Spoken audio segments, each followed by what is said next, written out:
अस्सलाम वालेकुम बच्चों। आज हम सुनेंगे एक बहुत ही ख़ास नबी की कहानी। ये हैं हज़रत इब्राहीम अलैहिस्सलाम। अल्लाह ने उन्हें खलील अल्लाह यानी अल्लाह के दोस्त का लक़ब दिया। चलिए देखते हैं कि उन्होंने अल्लाह पर इतना ईमान कैसे रखा। हज़रत इब्राहीम अलैहिस्सलाम बहुत पुराने ज़माने में पैदा हुए। उस वक्त लोग बतों की पूजा करते थे।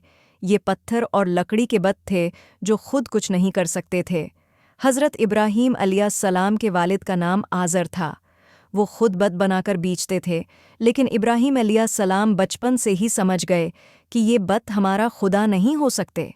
एक दिन उन्होंने सोचा, ये बत तो खुद कुछ नहीं कर सकते, न बोल सकते हैं, न चल सकते हैं, फिर लोग उनसे मदद कैसे मांग सकते हैं? इब्राहीम अलैहिस्सलाम ने लोगों से पूछा, तुम इन चीज़ों की इबादत क्यों करते हो जो तुम्हारी कोई मदद नहीं कर सकते? लेकिन लोग उनकी बात नहीं मानते थे। वो कहते, हमारे बाप दादा भी यही करते आए हैं। हज़रत इब्राहीम अलैहिस्सलाम ने कहा, मैं तो सिर्फ उस अल्लाह की इबादत करूँगा जो पूरे आसमान और ज़मीन का मालिक है। एक दिन सब लोग ईद मनाने गए। बत खाना में सिर्फ बत रह गए और इब्राहीम अलैहिस्सलाम ने सोचा कि लोगों को सबक सिखाना चाहिए।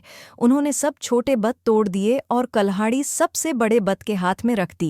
जब लोग वापस आए तो देखा कि उनके बत टूट गए। वो बहुत गुस्से में थे।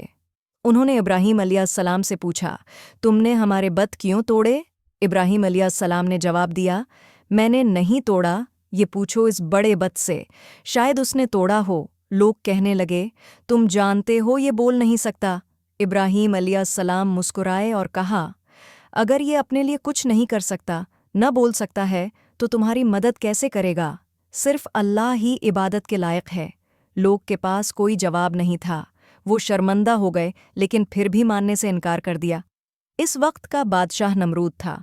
वो बहुत जालिम था और ख़ुद को खुदा कहता था। जब उसे हज़रत इब्राहीम अलैहिस्सलाम के बारे में पता चला तो उसने उन्हें बुलाया। नमरूद ने कहा, मैं खुदा हूँ। इब्राहीम अलैहिस्सलाम ने कहा, नहीं, अल्लाह ही सच्चा मालिक है। वो ज़िंदगी देता है और मौत भी देता है। नमरूद गुस्से में आ गया।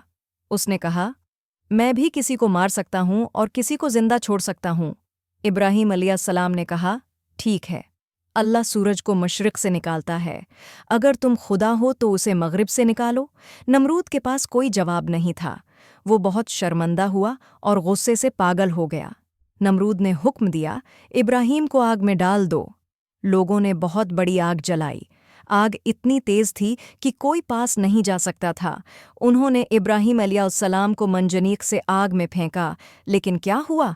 अल्लाह ने फरमाया, आए आग, इब्राहीम पर ठंडी और सलामत हो जा। आग ने अल्लाह का हुक्म मान लिया। वो इब्राहीम अलैहिस्सलाम के लिए ठंडी और आरामदह बन गई। सब लोग हैरान रह गए।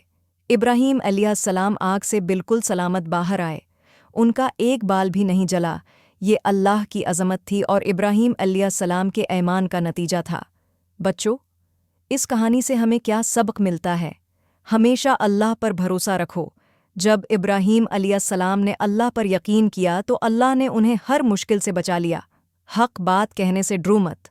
चाहे सब तुम्हारे खिलाफ हों, अगर तुम सच पर हो तो अल्लाह तुम्हारे साथ है। अल्लाह सबसे ज़्यादा ताकतवर है। उसने आग को ठंडा कर दिया सिर्फ अपने हुक्म से। हज़रत इब्राहीम अलैहिस्सलाम ने अपनी पूरी ज़िंदगी अल्लाह की इबादत की। अल्लाह ने उन्हें बहुत बड़ा नबी बनाया। उन्हें खलील अल्लाह यानी अल्लाह का दोस्त कहा जाता है। आज भी हम हज करते वक्त उनके नक्श कदम पर चलते हैं। तो बच्चों, हमेशा याद रखो, अल्लाह पर ईमान रखो, सच बोलो और कभी अल्लाह के सिवा किसी की इबादत मत करो। अल्लाह हाफ़िज़। अगले वीडियो में मिलेंगे एक और नए सबक के साथ। सब्सक्राइब ज़रूर कर लेना।